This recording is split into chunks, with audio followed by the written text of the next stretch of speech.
I am Raman और आप देख रहे हैं आपका अपना educational channel maths a logical study.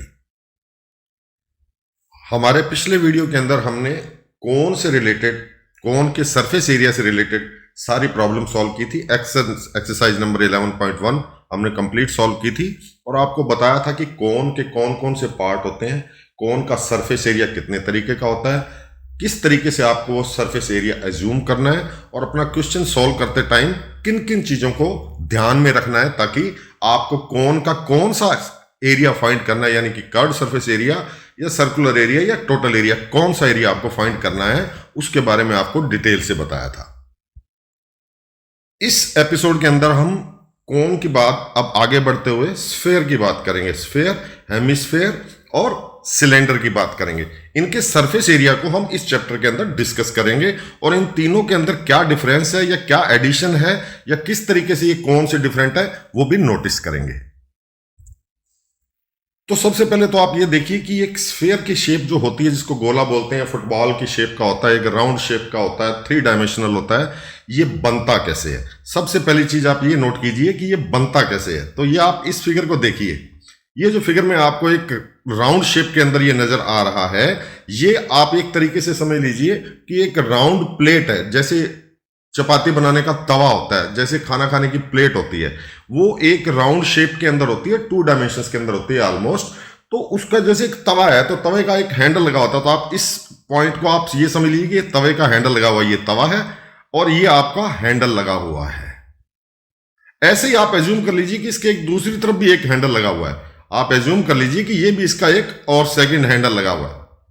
ये दोनों हैंडल एक ही डायरेक्शन में है।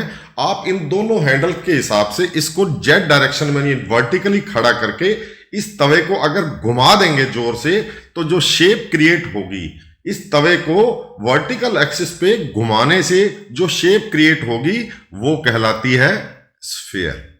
वो स्फीयर बनता है। तो स्फीयर का फॉर्मेशन कैसे होता है ये आपको प्रैक्टिकली समझ में आ जाना चाहिए कि एक राउंड प्लेट को अगर आप उसकी वर्टिकल डायरेक्शन के साथ में, वर्टिकल एक्सिस के साथ में रोटेट करते हैं, इस डायरेक्शन में रोटेट करते हैं, किसी भी दोनों में से किसी भी डायरेक्शन में आप रोटेट कर सकते हैं। अगर आप उसको रोटेट करते हैं तो वो आपको जो शेप देती है वो स्फेरिकल शेप देती है। और उस स्फीयर के अंदर ये आप नोट करके चलिए कि जिस डायामीटर का वो प्लेट, वो एक सॉलिड प्लेट को आप वर्टिकल एक्सिस पे रोटेट कर रहे हैं, उसी डायामीटर का एक स्फीयर आपको उससे नजर आता है। स्फेरिकल शेप जो बनती है उसका डायामीटर भी वही होता है जो उस राउंड प्लेट का होता है। अब प्रैक्टिकली अगर मैं आपको यह बताना चाहूं कि एक सरफेस एरिया, एक स्फीयर का सरफेस एरिया प्रैक्टिकली आप किस तरीके से फाइंड कर सकते हैं, बड़ा अजीब सा इसका तरीका है, क्योंकि शेप जो होती है वो स्फेरिकल होती है और 3 डायमेंशनल के अंदर है। तो आप उसका स्फेरिकल एरिया, जो सरफेस एरिया है, उसको प्रैक्टिकली फाइंड करेंगे। तो उसके लिए मैं आपको छोटा सा एग्जांपल देता हूं कि आप सिर्फ एक 1 या 2 मिलीमीटर चौड़ी टेप ले लीजिए। सेलो टेप होती है ना जो आप यूज करते हैं, या कोई भी पेपर टेप यूज होती है। आप उस टेप को इस स्फीयर के ऊपर बिल्कुल पीक से लेके और घुमा घुमा के इसके ऊपर कवर करना शुरू कर दीजिए। ये सिर्फ मान लो 1 या 2 mm विड्थ की टेप है एक तरीके से, और धीरे धीरे करके आपकी वो टेप रोल में से कम होती जाएगी और इस स्फीयर के ऊपर इस तरीके से चलती जाएगी। जहां ही टेप की थिकनेस खत्म होती है, आपको दूसरी उसके साथ में ज्वाइन करके चलनी है। इस तरीके से आप इस पूरे के पूरे स्फीयर को उस टेप से कवर कर दीजिए। तो एक तरीके से आपने उस स्फीयर की टोटल जो आउटर शेल है उसको उस टेप से कवर कर दिया। जब वो पूरा का पूरा गोला, पूरा का पूरा स्फीयर उस टेप से कंप्लीटली कवर हो जाए तो आप वहां पर उसको रोक दीजिए। रोकने के बाद अब आपको करना क्या है, उस टेप की लेंथ मेजर करनी है। वापस अनफोल्ड कीजिए पूरा स्फीयर का वो जो टेप आपने उसके ऊपर पूरा लपेटा है, वो मान लो 2 mm विड्थ का टेप है, आपने उसको लपेटा है। और बाद में उसको जब अनफोल्ड किया और अनफोल्ड करने के बाद में आपको ये मिला कि इस टेप की जो लेंथ है वो मान लो 500 मिलीमीटर है, ओनली 500 मिलीमीटर है। तो आपने जो टेप वहां से अनफोल्ड की, उसकी जो विड्थ है वो है 2 mm, ये जैसे फिगर में देखिए आप 2 mm, और इसकी लेंथ कितनी है जो आपने अनफोल्ड की, दैट इज 500 mm। तो 500 mm और 2 mm का आपको एक रेक्टेंगल मिल गया। तो रेक्टेंगल से एरिया कैसे फाइंड करते हैं, 2 into 500, that is equal to 1000 mm square. तो प्रैक्टिकली आपने उस स्फीयर के ऊपर एक टेप लपेट के और उस टेप की लेंथ फाइंड करके, because length of tape is in A rectangular form, और रेक्टेंगल का फॉर्मूला बड़ा सिंपल होता है, लेंथ इंटू ब्रेड्थ, जो 2 इंटू 500 से आपको मिल जाएगा, दैट इज 1000 mm स्क्वायर। ये एग्जाम्पल आपके इंट्रोडक्शन पार्ट में चैप्टर में दिया हुआ है, लेकिन अनफॉर्चुनेटली या तो वो टीचर उनको कई बार एक्सप्लेन नहीं करते, या बच्चे उसको अवॉइड कर देते हैं और डायरेक्ट एक्सरसाइज या फार्मूला या एग्जाम्पल पर चले जाते हैं।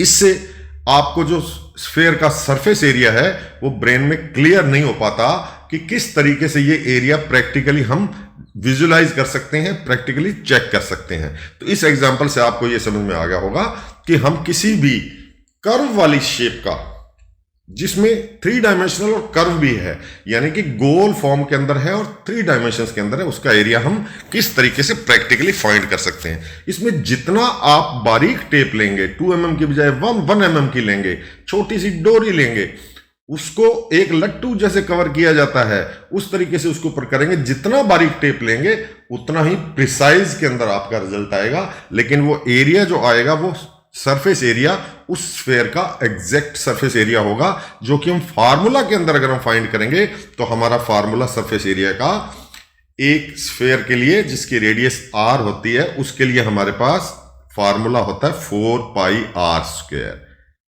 Surface area is 4πr²। ये फार्मूला आप अप्लाई करेंगे तो किसी भी स्फीयर का सरफेस एरिया आप इजीली फाइंड कर लेंगे। तो स्फीयर के अंदर केवल एक ही आर रेडियस होती है जो कि पूरे इस फार्मूले को डिफाइन करती है। इसके अंदर अलग से कोई हाइट या कोई स्लांट हाइट इस टाइप का कोई भी नेक्स्ट डायमेंशंस नहीं होती। इस आर से ही इस फार्मूले को हम कवर करते हैं और सरफेस एरिया 4πr² होता है। अब सेकंड उसके बाद आ जाता है कि अगर इसी स्फीयर को हम 2 पार्ट्स में डिवाइड कर दें, यानी कि उसके डायमीटर के थ्रू होते हुए 2 इक्वल पार्ट्स में डिवाइड करते हैं, तो उसकी शेप कुछ इस तरीके की आएगी। इसको हम कहते हैं हेमिस्फीयर। हेमिस्फीयर आपका 2 पार्ट में कटा हुआ एक स्फीयर ही होता है, जिसकी रेडियस वही होती है जो उस कंप्लीट स्फीयर की थी। हाफ करने के बाद भी उसकी रेडियस जो होगी, इनर रेडियस, वो वही रहती है। इसको हम हेमिस्फीयर के नाम से डिनोट करते हैं। अब बात करें इसके एरिया की, तो इसका एरिया जब हाफ हो गया तो जो सर्कुलर पार्ट है, ये वाला जो सर्कुलर पार्ट है, ये तो एग्जैक्टली हाफ हो गया उस स्फीयर का। तो सर्कुलर पार्ट, सॉरी, ये कर्व्ड पार्ट है, मैंने गलती से सर्कुलर बोल दिया, ये कर्व्ड पार्ट है। तो कर्व्ड पार्ट तो आपका टोटल 4πr² था, तो जब उसको हमने हाफ कर दिया तो ये कर्व्ड पार्ट हो जाएगा 2πr²। आर वही रेडियस है इसकी,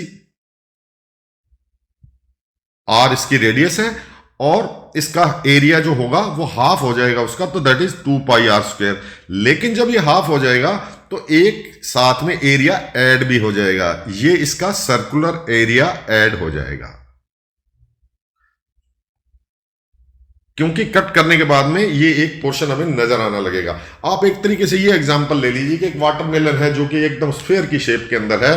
तो वाटरमेलन जो आपका है वो टोटल ग्रीन कलर का है। जब वो पूरा है, साबुत है, स्फेरिकल शेप के अंदर है, तो वो ग्रीन कलर का है। तो जब वो ग्रीन कलर का है तो उसका जो सरफेस एरिया वो सारा ग्रीन ही कलर का होगा, उसी को ही हमने मेजर करना होता है। लेकिन जैसे ही हम उसको डायमीटर से 2 इक्वल पार्ट्स के अंदर डिवाइड करते हैं तो एक एक्स्ट्रा पोर्शन हमें नजर आने लग जाता है जो रेड कलर का होता है वाटरमेलन के अंदर। उस एरिया को, उस पोर्शन को हम सर्कुलर पार्ट में देखते हैं तो उसका एरिया होता है πr²। कितना? πr²। कर्व्ड पार्ट कितना हो गया? Half of the sphere, that is 2πr²। तो टोटल एरिया जो होगा एक हेमिस्फीयर का, दैट विल बी 3πr²। तो total area of a sphere is 4πr²। Curved area of a hemisphere is 2 pi r square because it's half, and circular part because इसकी radius, ये circle जो आपको show होता है red colour का, ये आपका पाई आर स्क्वायर होता है। तो ये सारे के सारे जो पार्ट्स हैं आपके एक हेमिस्फेयर के अलग अलग एरिया आपके सामने आ जाता है, जिसमें से pi r square, 2 pi r square and total surface area is 3 pi r square. अब बात कर लेते हैं सिलेंडर की। सिलेंडर तो बड़ा कॉमन एक फिगर है जो आप अक्सर ही एक पाइप की शेप में होता है जो आप देखते हैं। तो पाइप जो होती है उसका सर्कुलर एरिया अगर बोथ साइड सेम है, यानी स्ट्रेट राइट सर्कुलर पाइप है, तो उसके अंदर हमारे पास जो आइटम होता है, एक होता है उसकी रेडियस आर और दूसरी होती है उसकी हाइट। दो ही इसके पार्ट्स हम डिनोट करते हैं मैथमेटिक्स में, एक रेडियस और दूसरा इसकी हाइट। तो रेडियस जो इसकी होती है उसके हिसाब से हम इसका अगर सर्कुलर पार्ट का एरिया निकालते हैं तो वो होता है 2 पाई आर स्क्वायर। क्यों? क्योंकि एक टॉप का पोर्शन ये पाई आर स्क्वायर और एक बॉटम का पोर्शन, वहां भी रेडियस सेम है इसलिए वो भी पाई आर स्क्वायर। तो दोनों मिलके कितने हो गए? 2 पाई आर स्क्वायर। अब बात आ गई स्किन, ये वाली स्किन इसकी, that is called area. Card area इसका 2 पाई आर एच से होता है बिकॉज ये जो नीचे का पोर्शन है, ये पोर्शन हमारी पेरिफेरी या सर्कमफ्रेंस बोलते हैं जिसको, ये 2 पाई आर होती है। और इसको जब हाइट से मल्टीप्लाई करेंगे तो इसका जो कर्ड एरिया है वो 2 पाई आर एच आपके पास यहां पर आ जाता है। तो 2 पाई आर एच इसका कर्ड एरिया, और सर्कुलर एरिया, एक साइड का circular area pi r square, ऊपर और नीचे दोनों साइड का सर्कुलर एरिया हम मिलाएंगे तो that will be 2 pi r square. और टोटल एरिया की बात करेंगे तो total area 2 pi r h and 2 pi r square दोनों को सम करेंगे, 2 पाई आर कॉमन लेंगे तो वो आपका आंसर आ जाएगा 2 पाई आर ब्रैकेट में r plus h. This is the total area of cylinder. तो ये हो गए 3 पोर्शंस, 3 स्टेप्स, 3 स्टेजेस, 3 फिगर्स जो हम इस चैप्टर के अंदर जिनको हम डिस्कस कर चुके, और अब इनसे रिलेटेड क्वेश्चन करेंगे। तो हमारे 3 आइटम कौन से हैं? स्फेयर जिसका total area 4 pi r square, second hemisphere जिसका area circular area pi r square और curved area 2 pi r square, total 3 pi r square. Cylinder की बात करेंगे तो उसका सर्कुलर एरिया एक साइड का पाई आर स्क्वायर, दोनों साइड का मिला के 2 पाई आर स्क्वायर, और total area 2 pi r h plus 2 pi r square, that is 2 pi r bracket में multiplied by r plus h. अब हम करेंगे एक्सरसाइज 11.2 के सभी क्वेश्चंस को सॉल्व। सभी क्वेश्चंस का मतलब ये है कि जो सिमिलर क्वेश्चंस होंगे वो आपका टाइम बचाने के लिए हम छोड़ देंगे, कुछ प्रैक्टिस भी आपकी हो जाएगी। तो हम आते हैं सबसे पहले question number 1, exercise 11.2 class 9 and question number 1। First question क्या है? Find the area of a sphere of radius first 10.5 centimetre and second 5.6 centimetre. तो फर्स्ट क्वेश्चन को हम सॉल्व करते हैं। फर्स्ट क्वेश्चन को सॉल्व करने के लिए आपको वही एक ही फार्मूला है आपके पास, surface area of a sphere is 4 pi r square. 4 pi r square, आपको रेडियस गिवन है 10.5 सेंटीमीटर, तो आपको इसी फार्मूले के अंदर ये वैल्यू पुट करनी है। और अगर आप इसको पाई की वैल्यू 22/7 रखते हैं तो multiplied by r square, that is 10.5 into 10.5। आप डेसिमल हटाएंगे तो नीचे 100 आ जाएगा, यहां भी डेसिमल हटाएंगे तो नीचे 100 आ जाएगा। इसको अगर आप सॉल्व करेंगे तो टोटल आपका फाइनल आंसर आ जाएगा 1386 सेंटीमीटर स्क्वायर। ये सिंपल कैलकुलेशन है, एक ही फार्मूला है तो इसके ऊपर ज्यादा टाइम हम नहीं लेंगे। और इसका जो सेकंड पार्ट है वो आपको खुद करना है प्रैक्टिस के लिए, क्योंकि उसके अंदर कोई एक्स्ट्रा टाइम देने की हमारे को जरूरत नहीं है। सेकंड क्वेश्चन पे आते हैं। सेकंड क्वेश्चन के 3 पार्ट हैं। तो इसका जो फर्स्ट पार्ट है, find the surface area of a sphere of diameter 14 centimetre, diameter 21 centimetre and third part is diameter 3.5 centimetre. तो फर्स्ट पार्ट है diameter is 14 centimetre. Diameter 14 centimetre means radius is 14/2, that is 7 centimetre. तो 7 centimetre radius है, area आपको find करना है। तो area का formula, area is equal to 4 pi r square, 4 into 22/7 into r means 7, 7 into 7, 7 से 7 cancel होगा, आंसर आ जाएगा 616 centimetre square. Don't forget to write square on this centimetre. Sphere का हो या किसी भी चीज का सरफेस एरिया कोई भी आप फाइंड करेंगे तो यूनिट स्क्वायर में आएगी। ये चीज आपको हमेशा ध्यान में रखती है। पहले भी मैं आपको पिछले वीडियो में भी बता चुका हूं कि एरिया का जो यूनिट है वो स्क्वायर यूनिट है, तो स्क्वायर सेंटीमीटर से आपका ये सेकंड क्वेश्चन हो जाएगा। इसी का सेकंड और थर्ड पॉइंट आपने खुद ने करना है, प्रैक्टिस के लिए करना है। Question number 3, find the total surface area of a hemisphere of radius 10 centimetre, take the value of pi as 3.14। Question में हेमिस्फेयर है, फाइंड करना है टोटल एरिया। टोटल एरिया के अंदर वही बात आपको मैंने बताई थी कि एक सर्कुलर एरिया होता है, कार्ड एरिया होता है। सर्कुलर एरिया हमारा पाई स्क्वायर था, curved area 2 pi r square था, तो हमारा फार्मूला यूज होगा A is equal to area is equal to 3 pi r square. Value put करेंगे, आंसर आ जाएगा 942 सेंटीमीटर स्क्वायर। आपको इस क्वेश्चन के ऊपर एक ही चीज का ध्यान रखना है, पहले भी मैंने आपको बताया था कि यूनिट तो स्क्वायर के अंदर लेनी है। दूसरा, अगर आपको पाई की वैल्यू क्वेश्चन के अंदर गिवन है 3.14 तो आप 3.14 पुट कीजिए, गिवन नहीं है तो 22/7 आप पुट कर सकते हैं। और दोनों में से कोई भी आप पुट करते हैं वो आपकी कैलकुलेशन को ही इजी करती है। आपको क्वेश्चन के अंदर ये देखना पड़ेगा कि 3.14 अगर पुट करने से हो सकता है इसके डिवाइड में कुछ ऐसा टर्म आ जाए जो कि इस 3.14 को कैंसिल करता हो, तो वो आपको अपनी चॉइस के हिसाब से देखना पड़ेगा। तो अब नेक्स्ट क्वेश्चन पे आते हैं, क्वेश्चन नंबर 4। क्वेश्चन नंबर 4 है, radius of a spherical balloon increases from 7 centimetre to 14 centimetre as air is being pumped into it, find the ratio of the surface areas of the balloon in 2 cases। अब आपको balloon जो बताया गया है वो एक spherical shape के अंदर एज्यूम करना है आपको कि जो बैलून है वो स्फेरिकल शेप के अंदर है। तो एक बैलून है जिसकी रेडियस 7 सेंटीमीटर है। अब उसके अंदर हवा पंप की जा रही है। जब उसके अंदर पंप करते हैं एयर तो उसका साइज बढ़ता है और वो 7 सेंटीमीटर से बढ़ के उसकी रेडियस हो जाती है 14 सेंटीमीटर। तो आपसे क्या चीज पूछी गई है इस क्वेश्चन के अंदर कि जो पहले उसका सरफेस एरिया था जब उसकी रेडियस 7 सेंटीमीटर थी, अब उसके अंदर एयर पंप करने के बाद जब उसकी रेडियस 14 सेंटीमीटर हो गई तो अब उसका एरिया जो अब होगा और जो पहले था उन दोनों का रेशो क्या है, उन दोनों का रेशो आपको फाइंड करना है। तो रेशो फाइंड करना है तो आप जो पहले आपको रेडियस गिवन है दैट इज 7 सेंटीमीटर, पंप करने के बाद में हो गई 14 सेंटीमीटर। तो इनिशियल एरिया आपका क्या होगा, आप जो फर्स्ट थी उसको R1 के नाम से लिख लीजिए और जो सेकंड बाद में बढ़कर हो गई दैट इज 14 सेंटीमीटर, इसको R2 के नाम से डिनोट कर लीजिए।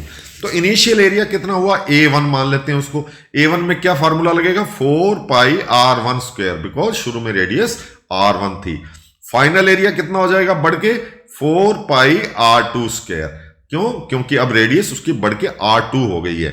फार्मूला वही रहेगा, R1 और R2 लिखा जाएगा। अब रेशो का क्या मतलब था, रेशो का मतलब होता है कि जितना बाद में एरिया हो गया पहले कितना था तो दोनों को डिवाइड करेंगे तो रेशो आ जाता है। बस एक ही चीज आपको ध्यान में रखनी है कि अगर आप इसको A1/A2 भी लिख सकते हैं, A2/A1 भी लिख सकते हैं, लेकिन जो आप यहां पर लिखेंगे उसी को लास्ट तक कैरी करके चलेंगे। ये नहीं है कि यहां पर आपने ऊपर A1 और A2 लिख दिया और यहां पर आपने शुरू में A2 लिख दिया। आप इसको स्टार्ट में A2 नहीं लिख सकते, ये ध्यान करना। जो आपने स्टार्ट किया वही आपको करना है। तो आपका एरिया का क्या फार्मूला हुआ, A1 4 पाई R1 स्क्वायर और A2 कितना 4 पाई R2 स्क्वायर। तो ये दोनों आपस में 4 और पाई कैंसिल हो जाएंगे, आपके पास बचेगा R1 square divided by R2 square. दोनों की वैल्यू पुट करेंगे तो A1/A2 आपको मिलेगा 1/4। ये एरिया आपके जब मिलता है A1/A2 इक्वल टू 1/4 तो इसको डिनोट करते हैं हम रेशो के अंदर इस तरीके से, जो मैंने आपको यहां पर इसके अंदर शो किया है। तो एक ही चीज को ध्यान में रखना है। हाँ, ये आपसे पूछा जा सकता है कि कितने % इंक्रीज हो गया एरिया या कितने टाइम्स हो गया, ये आपको अपना ब्रेन यूज करके ही सॉल्व करना है। तो आते हैं क्वेश्चन नंबर 5 पर। Question number 5, A hemispherical ball made of brass has inner diameter 10.5 centimeter. Find the cost of tin plating it on the inside of at the rate of rupees 16 per square centimeter. एक ball दे रखा है, ball means hemisphere की shape का हो गया ball. Ball आपका hemisphere जिसको जैसे सूप बॉल होता है आपका, तो हेमिस्फेयर की शेप के अंदर हो गया, जिसमें आपको डायमीटर गिवन है कि डायमीटर इज 10.5 सेंटीमीटर। 10.5 सेंटीमीटर, लेकिन हमारे को फार्मूले में रेडियस चाहिए तो हम उसको 2 से डिवाइड कर लेते हैं एंड वी गेट 5.25 सेंटीमीटर उसकी रेडियस। अब बात आती है कि इसका इनर एरिया हमने फाइंड करना है, क्योंकि इनर एरिया के अंदर इसको पॉलिश करना है, टिन प्लेटिंग करनी है, उसको पॉलिश करना भी बोलते हैं। तो आपको अंदर उसके एरिया कितना है, इनर सरफेस के अंदर एरिया कितना है एक हेमिस्फेयर का, वो फाइंड करना है। आपको ऊपर वाले इसके जो सर्कुलर का पार्ट है, सर्कुलर पार्ट, इसकी कोई जरूरत नहीं है, क्योंकि ऊपर का जो एक बॉल का ऊपर का मुंह होता है वो खाली होता है, तो वहां पर तो कोई किसी तरीके की पॉलिश हो नहीं सकती, क्योंकि आपका बॉल है वो कवर्ड नहीं है, वो ओपन है। तो केवल इंटरनल जो फेस है उसी के ऊपर इसकी पॉलिश होगी। तो हम इसका इंटरनल एरिया फाइंड करते हैं, और इंटरनल एरिया फाइंड करने के लिए हमारे पास फार्मूला वही 2πr², वैल्यू पुट करेंगे और हमारे पास टोटल एरिया आ जाएगा इसका 173.25 सेंटीमीटर स्क्वायर। अब ये तो आ गया एरिया, इसके ऊपर हमने क्या करना है, टिन प्लेटिंग करनी है, यानी पॉलिश करनी है। पॉलिशिंग का रेट जो है वो अलग से गिवन है, क्योंकि एरिया जो है वो आपने फाइंड कर लिया है, और उस एरिया के ऊपर पॉलिशिंग की कॉस्ट कितनी आएगी वो तो एरिया पे डिपेंड करेगी कि एरिया कितना ज्यादा है और रेट उसका कितना है पॉलिशिंग का, उन दोनों के हिसाब से होगा। तो रेट आपको गिवन है ₹16 पर 100 सेंटीमीटर स्क्वायर। 100 सेंटीमीटर स्क्वायर अगर उसका एरिया है तो ₹16 पे करने पड़ेंगे। तो पर सेंटीमीटर स्क्वायर फाइंड करने के लिए, यानी कि आपको 100 की बजाय अगर मैं 1 सेंटीमीटर का फाइंड करना है तो इस 16 को हम 100 से डिवाइड कर देते हैं। तो आपके पास आता है इसका आंसर कि ₹16/100 पर स्क्वायर सेंटीमीटर हमारा उसका रेट है, जो गिवन आपको था ₹16 पर 100 सेंटीमीटर स्क्वायर। उसको डिवाइड करने से वो पर सेंटीमीटर स्क्वायर के अंदर कन्वर्ट हो जाता है। तो उससे आप इसकी कॉस्ट को, इसके एरिया से यूनिट कॉस्ट को, पर सेंटीमीटर स्क्वायर वाली कॉस्ट को इसके आंसर 173.25 से मल्टीप्लाई करते हैं, तो आपके पास उसकी कॉस्ट आ जाती है। तो मल्टीप्लाई इस तरीके से आप करेंगे तो आपके पास कॉस्ट ऑफ टिन प्लेटिंग आ जाएगी ₹27.72। ये टोटल कॉस्ट आ गई आपके पास एक बॉल के अंदर का एरिया टिन प्लेट करने से या पॉलिश करने से जो आपको एक्सपेंसेस देने पड़ेंगे, वो टोटल अमाउंट आ गया। Got it? नेक्स्ट क्वेश्चन में आते हैं हम। Question number 6, find the radius of a sphere whose surface area is 154 centimetre square.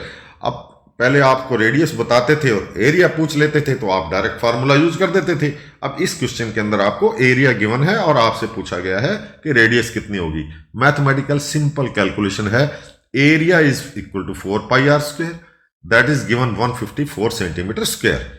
Value put करेंगे तो आपके पास आ जाएगा r² is equal to 12.25। 12.25 simple calculation को आप सॉल्व करना है, टाइम लेना, बिल्कुल एकदम टाइम वेस्ट नहीं करना है कैलकुलेशन के ऊपर फालतू यहां समझाने में। आप आराम से इसको समझ सकते हैं। आप कोई 4th या 5th स्टैंडर्ड में नहीं है, 9th स्टैंडर्ड में आप इसको सॉल्व करेंगे। You will gate radius 3.5 centimetre. Next question पे आते हैं। Question number 7, the diameter of the moon is approximately 1/4 of that of the diameter of earth. Find the ratio of their surface areas. क्या बताया गया आपको कि एक मून है, एक अर्थ है। जो मून है उसका भी कुछ रेडियस है, उसका भी कुछ डायमीटर है। अर्थ है उसका भी रेडियस होता है, डायमीटर होता है, एक ही बात है, डबल कर लोगे तो ये दोनों आपको गिवन है। केवल इतना बताया गया कि जो मून है उसका जो डायमीटर है वो अर्थ से अप्रोक्सीमेटली 1/4 होता है। कितना? 1/4। तो आप एज्यूम कर लो कि diameter of earth is d1। Total diameter of earth जो कितना है आपका, आप एज्यूम कर लोगे कि ये पोर्शन आपका d1 है। तो इसका मतलब मून का डायमीटर कितना हो गया? उसका 1/4। तो diameter of moon will be d1/4। Okay, जब ये d1/4 हो गया तो आपको पता है कि जब डायमीटर ऑफ अर्थ d1 है तो रेडियस ऑफ अर्थ कितनी होगी? वो d1 की हाफ होगी। रेडियस तो हाफ होती है डायमीटर की, तो दैट विल बी d1/2। तो रेडियस ऑफ मून जो होगी, देखिए डायमीटर ऑफ मून था d1/4, तो रेडियस ऑफ मून कितनी होगी, दैट इज R2, वो 1/4 होगी, बिकॉज हमारे को क्वेश्चन में गिवन है कि डायमीटर और रेडियस एक ही बात है। अगर हम क्वेश्चन के लिहाज से देखें तो डायमीटर 1/4 है तो रेडियस भी 1/4 होगी, तो R2 the radius of moon will be 1/8 of the diameter of earth, तो R2 विल बी D1/8। इसको अच्छी तरह से आप नोट करना कि जो मून का डायमीटर है वो अर्थ के डायमीटर का 1/4 ही है, मून छोटा है तो उसकी रेडियस भी उसकी 1/4 होगी, तो हम डायमीटर में कन्वर्ट करेंगे तो R2 विल बी D1/8। अब आपको फाइंड करना है दोनों का एरिया, उनका रेशो। तो सरफेस एरिया ऑफ अर्थ कितना होता है 4πr1², दैट इज 4πr1 की जगह पर क्या लिखेंगे हम D1/2, क्योंकि रेडियस हाफ होती है, तो 4πD1/2 whole square. Surface area of moon कितना होगा 4πr2 होल स्क्वायर, और R2 कितना है D1/8। इस चीज का ध्यान रखना कि जो R2 है दैट इज D1/8, क्यों, क्योंकि वो इसका 1/4 पार्ट है। 1/4 पार्ट कितना होगा, ये D1/2 है तो इसका 1/4 करेंगे तो ये D1/8 होगा। तो दोनों एरियाज को फाइंड कीजिए, कैलकुलेशन को यहां पर मत कीजिए क्योंकि कुछ कैंसिल हो जाएंगे, पाई की वैल्यू पुट करने की अभी कोई जरूरत नहीं है, बिकॉज रेशो आपको A1/A2 फाइंड करना है। तो A1 की जगह पर आप रखेंगे 4πD1/2 होल स्क्वायर, इसको रखेंगे, और A2 की जगह पर क्या रखेंगे, इसको रखेंगे 4πD1/8 होल स्क्वायर। इसको सॉल्व करेंगे तो you will get A1/A2 is equal to 16/1। तो इस चीज में नोट करने वाली बात यह है कि अगर कोई भी स्फेरिकल शेप के अंदर आइटम होता है या किसी एरिया में होता है, एरिया के अंदर अगर उसकी रेडियस डबल, ट्रिपल, 4 गुना, 5 गुना, 6 टाइम्स या हाफ या 1/3 या 1/4 हो जाती है, तो उसका एरिया भी ऐसे नहीं है कि डबल हो गई रेडियस तो उसका एरिया भी डबल हो जाएगा, ट्रिपल हो गई तो उसका एरिया भी ट्रिपल हो जाएगा, ऐसा नहीं होता, बिकॉज इस फार्मूले के अंदर R² यूज हो रहा है।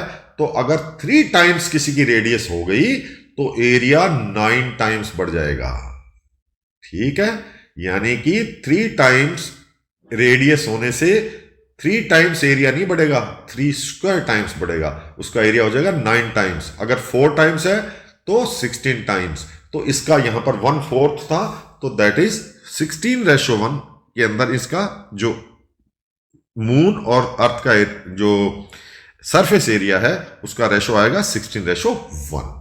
तो क्वेश्चन नंबर 8 पर आते हैं। Hemispherical ball is made of steel 0.25 centimeter thick. The inner radius of the ball is 5 centimeter. Find the outer curved surface area of the ball.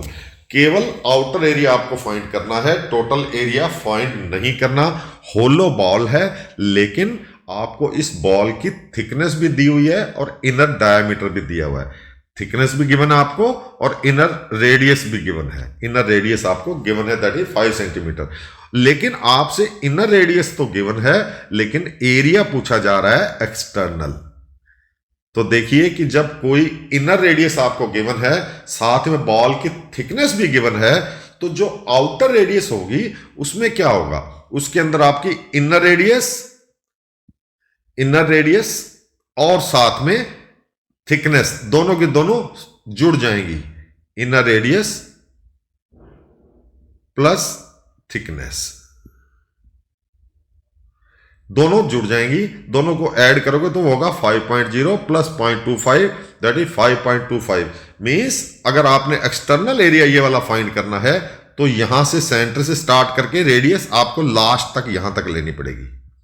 तो वो कितनी होगी, ये यहां तक तो 5 हो गई और ये आ गई 0.25, तो दोनों को सम करेंगे तो 5.25 आपके पास रेडियस आ जाएगी। उसके बाद फार्मूला कर्व्ड एरिया का वही है, क्योंकि हमने ऊपर का सर्कुलर पोर्शन नहीं लेना है इसलिए केवल कर्व्ड एरिया लेके 2πr² का फार्मूला लगा के और आपको आंसर निकाल लेना है।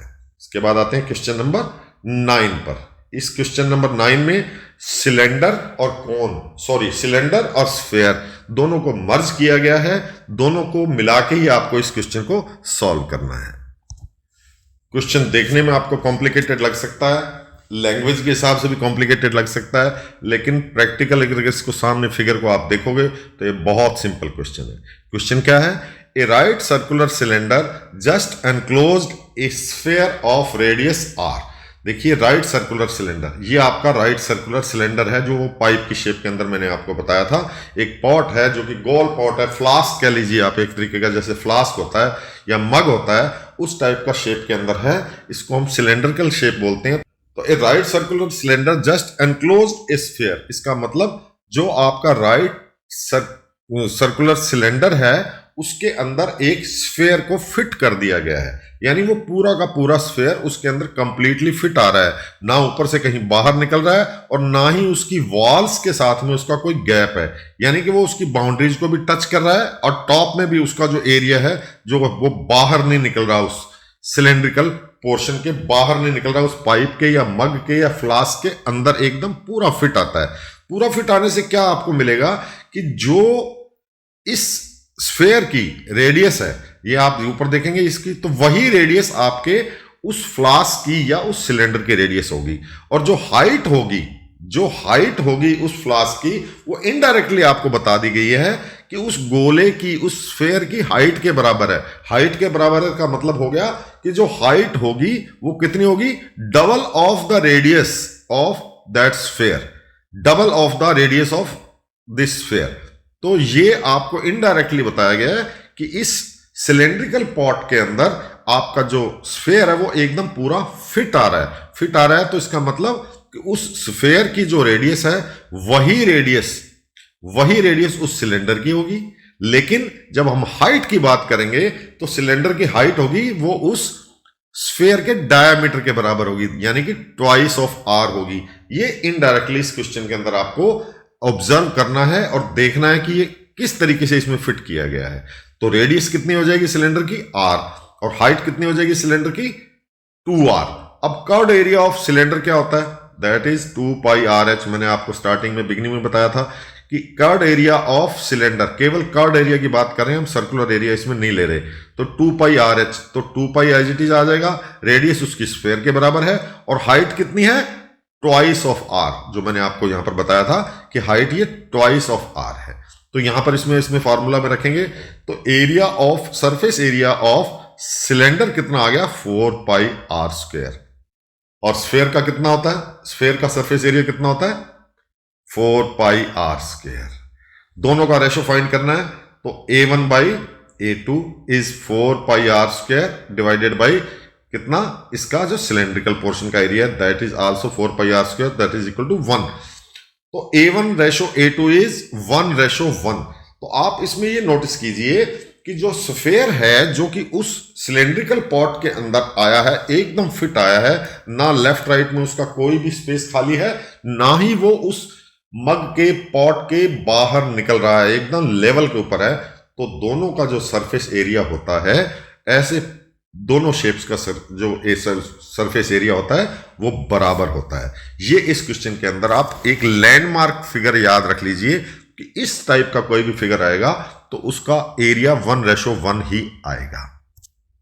तो इस तरह से ये 11.2 एक्सरसाइज जो सरफेस एरिया ऑफ स्फीयर से रिलेटेड थी, सरफेस एरिया ऑफ हेमिस्फीयर से रिलेटेड थी और सरफेस एरिया ऑफ सिलेंडर से रिलेटेड थी, वो हमारी कंप्लीट होती है। नेक्स्ट हम 11.3 एक्सरसाइज लेंगे और ध्यान रखिएगा, याद रखिएगा, ये चारों यूनिट कंप्लीट होने के बाद में आपको कम से कम 15 से 20 सैंपल क्वेश्चंस दिए जाएंगे जो कि आपकी एनसीईआरटी की बुक्स के अलावा होंगे, जो आपके प्रैक्टिस के लिए काम में आएंगे। उसमें एकदम सिंपल क्वेश्चंस नहीं होंगे, आप उसको प्रैक्टिस कीजिएगा, उसके कुछ हिंट भी दिए होंगे और बाद में कुछ अगर आपकी उसमें कोई क्वारी आती है कमेंट्स के अंदर तो उसके सोल्यूशन भी आपको दिए जाएंगे। हर क्वेश्चन का आपको सोल्यूशन मिलेगा। बस आप सब्सक्राइब कीजिए, अपने जानकार, अपने फ्रेंड्स, अपने क्लास फेलो जो भी हैं उनको बोलिए कि हमारा चैनल सब्सक्राइब करें। सारा का सारा 9th क्लास का सिलेबस जल्दी से जल्दी इसमें कवर करके और सारा पोस्ट कर दिया जाएगा। तो देखते रहिए हमारा चैनल और मैथमेटिक्स को एंजॉय कीजिए।